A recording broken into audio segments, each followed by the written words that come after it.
आज हम लोग जो बात शुरू करने वाले हैं वो बात हम शुरू करने वाले हैं डिसोल्यूशन ऑफ अ पार्टनरशिप। ठीक है, बेसिकली क्या होता है कि कोई ना कोई बिजनेस का ऑब्वियस सी बात है कभी ना कभी अंत आता है, और डिसोल्यूशन ऑफ पार्टनरशिप में हम पार्टनरशिप को क्लोज डाउन ही कर रहे हैं। ठीक है ना, आप लोग जब एडमिशन कर रहे थे, रिटायरमेंट कर रहे थे, चेंज इन PSR कर रहे थे, तो वहाँ पे हम लोग कर रहे थे रिकॉन्स्टिट्यूशन ऑफ पार्टनरशिप। ठीक है, और बेसिकली हम लोगों ने ये फ़र्क भी समझा था कि reconstitution of partnership and reconstitution of partnership firm में क्या फ़र्क होता है। ठीक है ना, और आज बेसिकली ये जो हमारा लास्ट चैप्टर है ये हमको सिखाएगा कि अगर पार्टनर्स ये डिसाइड कर लेते हैं कि चलो आज से काम करना बंद, तो बेसिकली इसी को क्या बोलते हैं, डिसोल्यूशन। भाई देखो, कोई भी बिज़नेस जब बंद होता है तो बहुत सरल सा लॉजिक है। आप अगर एक बिज़नेस चलाते थे अभी तक, तो क्या करोगे आप, जो एसेट्स हैं उनको बेच दोगे, जो लाइबिलिटीज़ हैं उनको पे आउट कर दोगे, अगर कोई प्रॉफिट बचेगा तो उसको घर ले जाओगे, कोई लॉस होगा तो वो भी आपको घर से बेयर करना पड़ेगा। Am I making sense?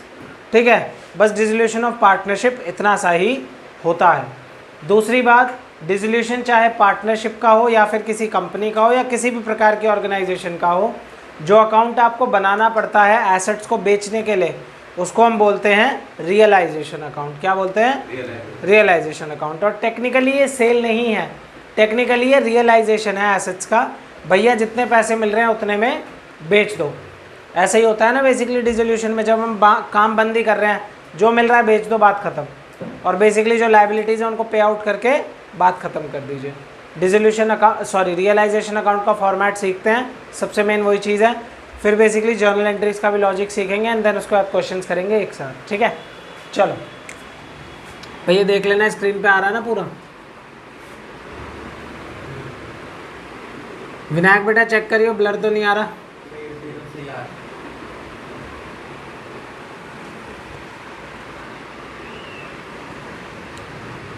देखो बेटा, रियलाइजेशन अकाउंट में यहाँ पे आप सारे के सारे एसेट्स लिस्ट कर दीजिए, बैलेंस शीट के सारे एसेट्स लिस्ट कर दीजिए, बस कुछ एसेट्स को छोड़कर। वो कौन कौन से एसेट छोड़ने हैं वो भी हम यहाँ पे लिखेंगे। ठीक है, सेम वे में आप लाइबिलिटीज़ सारी की सारी यहाँ पे लिस्ट कर दीजिए बाय सन्ड्री लाइबिलिटीज़, बस कुछ लाइबिलिटीज़ को छोड़कर। ठीक है, क्या छोड़ना है अभी बात करते हैं। एसेट्स में बेटा आपको यहाँ पे कैश नहीं लेना, कभी भी बैंक नहीं लेना, आपको यहाँ पे कभी भी P&L का बैलेंस नहीं लेना है, कभी अगर आपको किसी क्वेश्चन में एडवर्टाइजमेंट सस्पेंस दे रखा हो तो वो नहीं लेना है। बात ठीक है, ये बात ध्यान रहेगी, भूल जाओगे। क्लियर बात है? कभी अगर किसी पार्टनर का करंट अकाउंट दे रखा है एसेट साइड में तो वो भी नहीं लेना है। बेटा सिंपल सी बात है, ये तो ऑलरेडी कैश और बैंक ऑलरेडी कैश की फॉर्म में है। ठीक है, P&L एक लॉस है, एडवर्टाइजमेंट सस्पेंस एक कैरी फॉरवर्ड लॉस है, जो टेक्निकली कहाँ जाता है, पार्टनर्स कैपिटल अकाउंट या करंट अकाउंट में, तो उसको हम बेच तो सकते ही नहीं ना। यहाँ पे कौन कौन सी चीज़ें आती हैं जिन्हें बेचा जा सकता है या फिर किसी आउटसाइडर की लाइबिलिटी है, ये लॉजिक है, इस वजह से इन्हें यहाँ नहीं लिखते। पार्टनर का करंट अकाउंट कोई बिकने वाली चीज़ थोड़ी ना है, उसकी तो करंट अकाउंट अपनी एक जगह है, तो दैट्स वाई इन सब चीज़ों को यहाँ नहीं लिखा जाता। बेटा यहाँ लाइबिलिटीज़ में क्या क्या नहीं आता, पार्टनर्स के कैपिटल अकाउंट नहीं आते, करंट अकाउंट नहीं आते, पार्टनर्स के बीच में जो जो चीज़ें बांटी जाती हैं जैसे जनरल रिजर्व ये नहीं आता, वर्कमैन कॉम्पनसेशन फंड। ठीक है, और इसके अलावा P&L, ये क्रेडिट बैलेंस अगर कभी किसी क्वेश्चन में आपको दे रखा हो, जैसे ये वाला था हमारा डेबिट बैलेंस, ये लॉस था। इसके अलावा बेटा और कोई चीज़ अगर आएगी तो बेसिकली साथ साथ देख लेंगे। एक बहुत इंपॉर्टेंट चीज़ है पार्टनर्स लो। ठीक है, ये और ध्यान रख लेंगे। प्रोविडेंट फंड आएगा, लाइबिलिटी होती है बेटा पार्टनर आउटसाइडर। प्रोविडेंट फंड क्या है, बेसिकली ओवर द टाइम आप काम कर रहे थे, ओवर द टाइम जब आप काम कर रहे थे तो बेसिकली जो आपके यहाँ पे एम्प्लॉय काम करते थे उनकी सैलरी से कुछ पैसे कटते थे और उतने ही पैसे आप भी उनके प्रोविडेंट फंड में डालते थे। मतलब समझाया था ना इकोनॉमिक्स में प्रोविडेंट फंड का। तो प्रोविडेंट फंड किसका पैसा होता है, एम्प्लॉयज़ का, जब वो जॉब छोड़ के जाते हैं तब उनको मिलता है।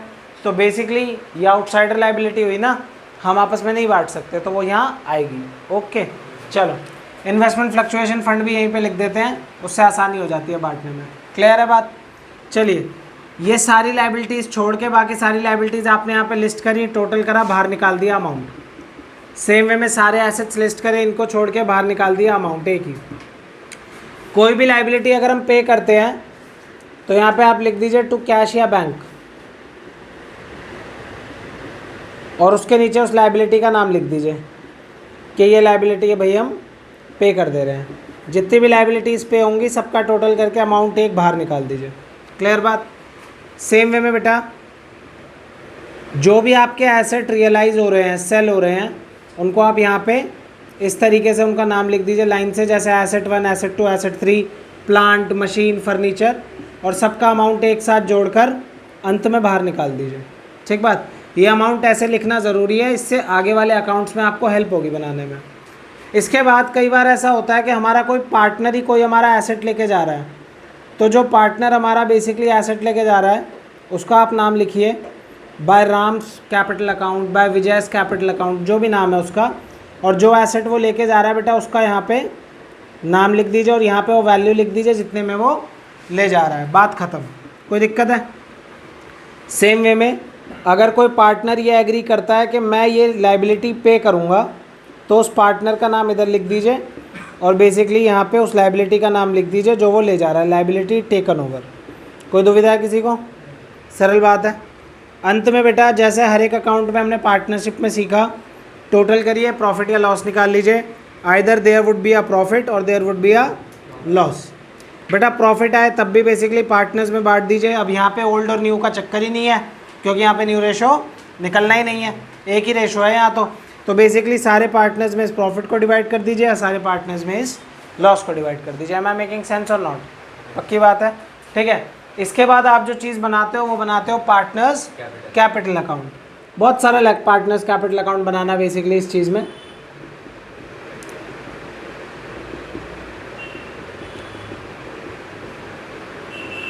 मैं 2 ही पार्टनर रिज्यूम कर रहा हूँ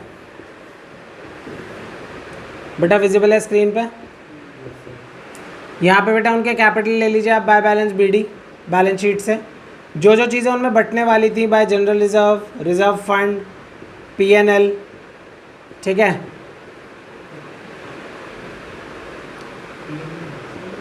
बाय डब्ल्यूसीएफ। बेटा ये वाला पीएनएल होगा ना, ये वाला पीएनएल होगा तो इधर बटेगा ना, और अगर ये वाला पीएनएल होगा तो इधर बटेगा। ये डेबिट बैलेंस था और ये क्रेडिट बैलेंस है। सेम वे में अगर कोई एडवर्टाइजमेंट, सस्पेंस या मिसलेनियस एक्सपेंस दे रखा है तो वो इधर बटेगा। सही बात है? कोई दुविधा है? चलो आगे बात करते हैं। अब मेन बात की है तो पुरानी बात थी, कोई नया नहीं था इसमें कुछ भी। एक छोटी सी बात, किसी किसी क्वेश्चन में हमको गुडविल दे रखी होती है एसेट साइड पे। अब जनरली हम गुडविल एसेट साइड पे जो होती थी उसको क्या करते थे, उठाते थे और पार्टनर्स कैपिटल में इस साइड पे डिवाइड कर देते थे। बेटा डिसोल्यूशन में वो प्रैक्टिस आपको बंद करनी पड़ेगी, ठीक है ना। डिसोल्यूशन में आपको एज ए एसेट ही ट्रीट करके उसको यहाँ पे लिखना है, ठीक है। वो नहीं बिक रही कोई बात नहीं, आप उसे यहीं पे लिखिए। समझ में आ गई बात? आपकी बैलेंस शीट, सॉरी जो कैश अकाउंट है वो एंड में नॉर्मल मैच होगा, आंसर भी ठीक होगा। लेकिन जब बिजनेसेस बंद होते हैं या ट्रांसफ़र होते हैं तो उस केस में आप गुडविल को एक एसेट की तरह ही ट्रीट करिए, राइट ऑफ मत करिए पार्टनर्स में। अंडरस्टूड? क्योंकि भैया अब ये बिजनेस एग्जिस्ट नहीं करता ना, गुडविल बांट के भी क्या कर लोगे आप, अब तो ख़त्म ही है। Got it? तो उसको एक एसेट की तरह यहाँ पे ही लिखना है आपको। क्लियर बात है? चलो छोटी छोटी बातें करते हैं। अब नई चीज़ क्या आई हमारे लिए, कोई पार्टनर हमारा एसेट ले जा रहा है। अब हमने पहले के चैप्टर्स में भी एसेट ले जाने की एंट्री कर रखी है। जैसे कोई पार्टनर इन्वेस्टमेंट ले गया तो हम क्या लिख देते थे, टू इन्वेस्टमेंट, है ना, टू स्टॉक। बट इस बार आप लॉजिक लगाइए, वो पार्टनर एसेट ले जा रहा है लेकिन किस अकाउंट के थ्रू? तो बेटा अगर कोई पार्टनर एसेट ले भी जाएगा तो वो किस अकाउंट के थ्रू लेके जाएगा? रियलाइजेशन। सही बात है। जो लेके जा रहा है उसमें अमाउंट लिख दीजिए, बात खत्म। ये अपने लिए लिख रहे हो आप, कोई दुविधा? सेम वे में बेटा if a partner takes any liability then what will happen? By realisation. सही बात है ना भाई? Liability taken over. अब बेटा प्रॉफिट या लॉस तो आप पहले से ही समझते हो। अगर रियलाइजेशन प्रॉफिट है तो इधर, और रियलाइजेशन लॉस है तो इधर। कोई दिक्कत है किसी को? चलो अब यहाँ पे अगर हम इसे क्लोज करने लग जाएं तो बेटा हर बार हम लोग यहाँ पे लिख देते थे to balance C D, but इस बार आप टू बैलेंस सी डी नहीं निकलोगे, क्योंकि टू बैलेंस सी डी होता है क्लोजिंग बैलेंस ऑफ कैपिटल, जो अगले साल ओपनिंग बन जाता है। बट एक टेक्निकलिटी क्या है यहाँ पे भैया, बिजनेस तो खत्म हो गया। अब जब बिजनेस खत्म हो गया तो इस साल क्लोजिंग होने के बाद अगले साल तो कोई ओपनिंग होगी ही नहीं ना, खत्म हो गया ना अब यहाँ से सब कुछ। तो भाई जो भी पार्टनर्स का बैलेंस सी डी आता है उसे लिखिए टू कैश। क्या लिखिए? To cash. मतलब जो भी उनका हिसाब किताब निकल रहा है ना, वो पैसे देकर सेटल कर लो। बात समझ में आ गई? वंस इन अ वाइल ऐसा हो सकता है कि इधर कम पड़ जाए तो इधर लिख दो बाय कैश। वैसे ऐसा कम होगा क्योंकि आपके केस में इंसॉल्वेंसी ऑफ अ पार्टनर वगैरह दे नहीं रखा है ज़्यादा, ठीक है ना। तो अगर इधर आ जाए तो यहाँ लिख देते हैं हम टू कैश, जो बैलेंस सी डी है हमारा। सही बात है, टू कैश है टू बैंक एक ही बात है। अंत में बेटा जो चीज़ हमको बनानी होती है इसमें, वो बैलेंस शीट नहीं होती, वो होता है कैश या बैंक अकाउंट। क्वेश्चन में जो बैलेंस दे रखा हो, कैश का दे रखा है तो कैश अकाउंट बना लो, बैंक का दे रखा है तो बैंक अकाउंट बना दो। दोनों दे रखे हैं, आपका जो दिल करता है वो बना दो, ठीक है। यहाँ पे बैलेंस शीट में से जो अमाउंट आया वो ले लीजिए, टू बैलेंस बीडी। ओके, अब यहाँ पे बेटा बहुत लॉजिकल सी बात है, कैश बुक हमने सीख रखी है। कैश बुक का ही फंडामेंटल बेसिकली कैश अकाउंट भी फॉलो करता है। डेबिट साइड पे रिसिट है, डेबिट व्हाट कम्स इन, और क्रेडिट साइड पे क्रेडिट व्हाट गोज आउट। भाई ये वाली एंट्री मैंने आपको टोटल करके क्यों लिखवाई? एसेट बिके और पैसा आया, पैसा आया ना, तो यहाँ बेटा आपको लिखना है टू रियलाइजेशन। ये पैसे कहाँ से आ रहे हैं भाई? Asset realised. सही बात है ना, ये अमाउंट ये है। और बेटा पैसे गए कहाँ से? Bye realisation. लाइबिलिटीज पेड, देखो ये वाली है ना, तो ये वाला अमाउंट बेटा कहाँ जा रहा है? यहाँ जा रहा है। ओके, आगे ये वाले अमाउंट आए थे हमारे पास बाय एस कैपिटल और बाय बीस कैपिटल। अब एक चीज़ और रह गई बस, जो मैंने आपको अभी तक नहीं बताई, वो था पार्टनर्स लोन। हमारे पार्टनर ने हमसे ही लोन ले रखा है, बात ठीक है। तो बेसिकली उसका क्या करें, ठीक है ना, उल्टा बोल रहा हूँ मैं। हमने बेसिकली अपने पार्टनर से लोन ले रखा है, तो उसका क्या करें, ठीक है ना। तो बहुत सिंपल सी बात है, यहाँ पे आपको क्या कर देना है, बाय एग्जाम्पल के लिए ए का लोन था, बाय एज लोन, ठीक है। सीधा उसको आप कैश या बैंक अकाउंट में पोस्ट करते हैं। भाई हमने रियलाइजेशन अकाउंट में क्यों नहीं लिया ये? क्योंकि रियलाइजेशन अकाउंट आउटसाइडर लाइबिलिटीज़ के लिए है, बात ठीक है। और बेसिकली पार्टनर्स जो लोन है वो बेसिकली एक आउटसाइडर व्यक्ति नहीं है, एक इनसाइडर है। इसी वजह से उसका जो लोन है वो डायरेक्टली यहाँ पे सेटल होगा, यहाँ पे भी कहीं नहीं आएगा, दिमाग मत चलाना ज़्यादा, ठीक है ना, सिर्फ यहाँ पे आएगा। पार्टनर इनसाइडर है, पार्टनर की वाइफ आउटसाइडर ही है। पार्टनर की वाइफ, पार्टनर का भाई, ये बात ध्यान रखनी है। क्वेश्चन में ऐसा होगा, मिस्टर ए है, मिसिज ए का लोन दे रखा है, आप दिमाग चलाने लग जाओगे भाई एक ही बात है। एक बात कैसे है? नहीं है एक बात, समझ में आ गई बात? ये बात ध्यान रखनी है। आउटसाइडर का लोन है यहाँ है, पार्टनर का लोन है, यहाँ से डायरेक्टली पे कर दो, बात खत्म। ओके चलो बेटा, जब आप ये सब काराधारी कर लोगे तो, और अगर आपने ठीक करा होगा तो ये इक्वल आ जाएंगे दोनों अमाउंट, बात ठीक है, और आपकी फॉर्म बंद हो जाएगी। क्लियर है? और अगर आपने इक्वल नहीं करा तो आपको पता ही है क्या होगा फिर, ठीक है, समझ आ गई? इसको पॉज करो बेटा, इसको साफ साफ लिखो। और डीओपी भाई आराम से भाई। देखो बेटा, हम लोग बेसिकली हमने लेजर अकाउंट समझ लिया डिसोल्यूशन के कि हाँ भाई किस तरीके से होते हैं। अब हम जर्नल एंट्री का भी बेस ले लेते हैं और देन उसके बाद अपने क्वेश्चंस पे मूव कर जाएंगे जर्नल एंट्री वाले, ठीक है ना। आज का एजेंडा यही है हमारा। भाई देखो, जर्नल एंट्री सीखने के लिए आप लोगों को रियलाइजेशन समझ आना चाहिए कि रियलाइजेशन अकाउंट काम कैसे करता है। देखो, मैं रियलाइजेशन अकाउंट की हेल्प से ही आपको जर्नल एंट्री के लॉजिक बता दूंगा। जर्नल एंट्री कोई लंबी चौड़ी नहीं है इसमें, और ऐसा भी नहीं है कि आपको कोई रट्टा मारना है। अगर आपको डिसोल्यूशन का लॉजिक समझ आ गया तो आप जर्नल एंट्रीज भी साथ के साथ कर सकते हो। कोई बहुत ज़्यादा डिफिकल्ट काम नहीं है, बहुत ईजी है। देखो बेटा, सबसे पहला काम मैंने आपको क्या सिखाया कि भाई यहाँ पे आप सन्ड्री एसेट्स ट्रांसफ़र कर दो, यही सीखा है हमने, ठीक बात है। और बेटा दूसरा क्या सीखा हमने, सारी सन्ड्री लाइबिलिटीज़ यहाँ ट्रांसफ़र कर दो। बेटा अगर मेरे से कोई बोल दे इसकी जर्नल एंट्री कर दो तो क्या होगा? बेटा यहाँ पे रियलाइजेशन अकाउंट क्या हो रहा है, डेबिट या क्रेडिट? डेबिट हो रहा है ना, तो जर्नल एंट्री क्या होगी? Realisation account debit to sundry assets, ऐसे लिखकर जितने भी एसेट्स हैं उनका ऐसे नाम लिख देना। सही बात है, टोटल लेना, यहाँ पे लिख देना क्वेश्चन, पहली एंट्री है तो खत्म हो गई। ओके, वैसे ही वाली एंट्री आपसे कम पास करवाएगा वो। अगर कोई नॉर्मल फुल फ्लेज क्वेश्चन आता है ना जिसमें आप तीनों अकाउंट बनाते थे पहले, उसकी जर्नल एंट्री करने को बोले तो उसमें आप ये करते हो वैसे, ठीक है ना। और अगर ये करना हो तो क्या करेंगे, sundry liabilities to realisation. Rules का स्ट्रिक्टली ध्यान रख लेना, लायबिलिटीज़ और एसेट्स वही लेने हैं जो यहाँ भी आते हैं, वो यहाँ भी नहीं आएंगे एंट्री में जो बेसिकली यहाँ नहीं आ रहे थे। कहीं आप इसमें पार्टनर्स कैपिटल अकाउंट सब लिख दो, नहीं, ठीक है। अगला बेटा आगे अब क्या कर सकते हैं, किसी एसेट को सेल कर सकते हैं, सही बात है। यहाँ पे बेटा क्या हो रहा है, रियलाइजेशन अकाउंट क्रेडिट हो रहा है ना, जर्नल एंट्री क्या होगी, cash account debit to realisation. और बेटा यहाँ पे हम लाइबिलिटीज को पे कर रहे थे, तो इसकी क्या होगी, रियलाइजेशन टू कैश। क्या मैं ये बात याद रख सकता हूँ कि मैं कोई भी लाइबिलिटी पे करूँ तो हमेशा एंट्री क्या होगी, ये होगी। और अगर बेसिकली कभी भी मुझे पैसे मिलेंगे तो क्या एंट्री होगी, ये होगी। कोई दुविधा तो नहीं है, सिंपल बात है। सेम वे में ये वाली बात क्लियर हो गई। अब इसके अलावा क्या हो सकता है बेटा, हो सकता है कि कोई पार्टनर कोई एसेट ले जाए या फिर कोई लाइबिलिटी ले जाए, ठीक बात है। अगर कोई पार्टनर कोई एसेट लेके जाता है तो आप क्या करते हो, उस बंदे का नाम लिखते हो ना, तो जनरल एंट्री क्या होगी, उस पार्टनर का कैपिटल अकाउंट डेबिट। मैं एग्जांपल के लिए यहाँ पे ए लिख दे रहा हूँ, ठीक है ना, A is capital account debit to realisation. मुश्किल है भाई। सेम वे में बेटा अगर कोई पार्टनर कोई लायबिलिटी ले जा रहा है तो यहाँ पे क्या होगा, रियलाइजेशन टू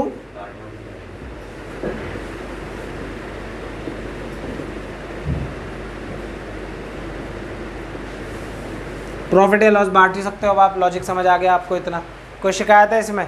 इसके अलावा एक जर्नल एंट्री और थी, क्योंकि हमने पार्टनर्स लोन कहाँ पे करा था, कैश अकाउंट में, तो उसकी एंट्री क्या होगी, पार्टनर्स लोन टू कैश, ठीक बात है। ये 7-8 एंट्री हो गई, इसमें हमारा मेजॉरिटी ऑफ डिसोल्यूशन के जर्नल एंट्रीज खत्म हो गई। अब एक चीज़ और रह गई, कभी कभार we are given with the multiple cases of realisation expenditures या डिसोल्यूशन एक्सपेंडिचर्स। भैया बिजनेस शुरू करने में तो पैसे लगते ही हैं, लेकिन बिजनेस को वाइंड अप करने में भी कुछ खर्चा हो ही जाता है, उनको बोलते हैं डिसोल्यूशन एक्सपेंसेस। डिसोल्यूशन एक्सपेंसेस के कुछ केसेस होते हैं 7-8, वो सारे केसेस एग्जाम्पल नंबर 8 और एग्जाम्पल नंबर 9 में हमको समझाए हुए हैं। 8, 9 और 10 है, 9 या 10 है, आई एम नॉट श्योर, अभी देख लेंगे हम। बेसिकली वो एग्जाम्पल अगर हम कर लेते हैं इसके साथ, तो हमने सारी की सारी जर्नल एंट्रीज सीख ली, इससे बाहर कुछ भी नहीं आ सकता। एक दो छोटी छोटे टिप और, कभी कोई क्रेडिटर कोई एसेट लेके जा रहा है, क्वेश्चन में लिखा है कि there was a creditor of 50,000 and there was a furniture of 60,000, the creditor agreed to take over the furniture for the agreed value.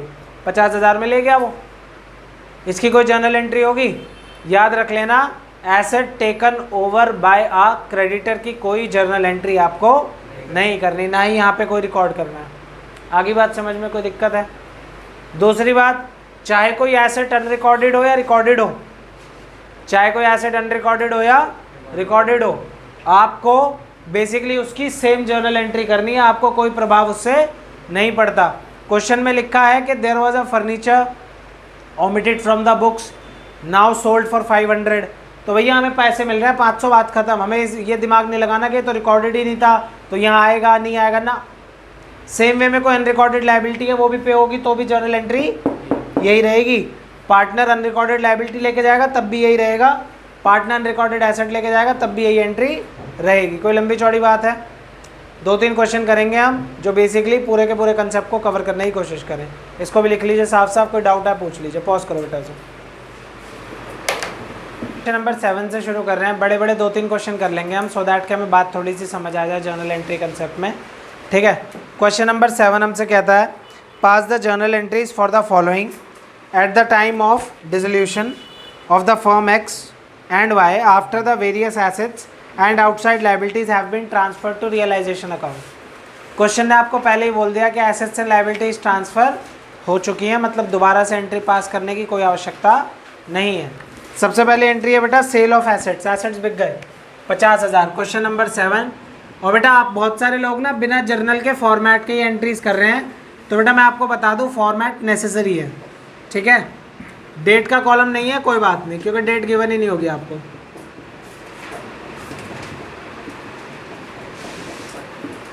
सबसे पहले एंट्री बेटा दे रखी है सेल ऑफ एसेट, तो सिंपली क्या करोगे, cash account debit to realisation. Narration क्या लिखोगे भाई, बीइंग एसेट सोल्ड या रियलाइज, ठीक है। 50,000 रुपये, कोई दुविधा। अगली एंट्री बेटा बहुत सीधी दे रखी है, लाइबिलिटीज पेड, तो क्या करोगे भाई, realisation account debit to cash. मैं नरेशन नहीं लिख रहा हूँ यहाँ से, आप लोगों को लिखनी है बेटा, कितनी है 10,000। आगे एक कमीशन है 5% की, एक्स को मिल रही है वो सेल ऑफ एसेट पे। बेटा हम किसी को कुछ देते हैं तो वो कहाँ आता है, रियलाइजेशन अकाउंट के डेबिट साइड, तो एंट्री क्या रही होगी, realisation to X capital account. 7वां क्वेश्चन है बेटा। अब भाई देखो कितने एसेट हैं, 50,000 के बिके हैं, कितनी कमीशन देनी है 5%, 2,500 2,500, कोई दुविधा। आगे आ जाओ। रियलाइजेशन एक्सपेंसेस है 15,000 के, फुल स्टॉप है वहाँ पे, ध्यान रख लेना, आंखें खोल के देखिए please. The firm had agreed with Amrit to reimburse him 10,000।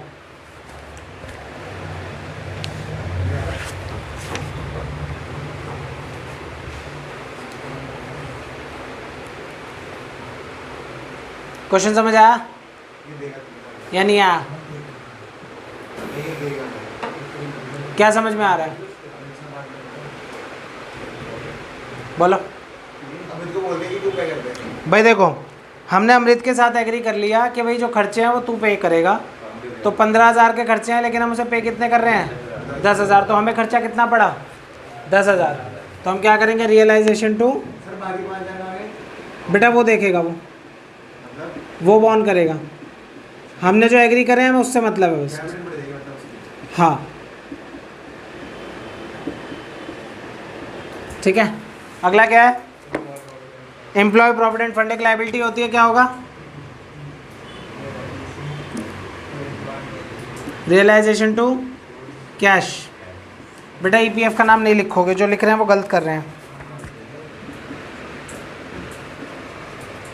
Z एक डेटर है जिसका अकाउंट 6,000 रुपये पे राइट ऑफ हो गया था, वो अब हमें 60% पैसे दे के जा रहा है, क्या करूं, कैश टू रियलाइजेशन।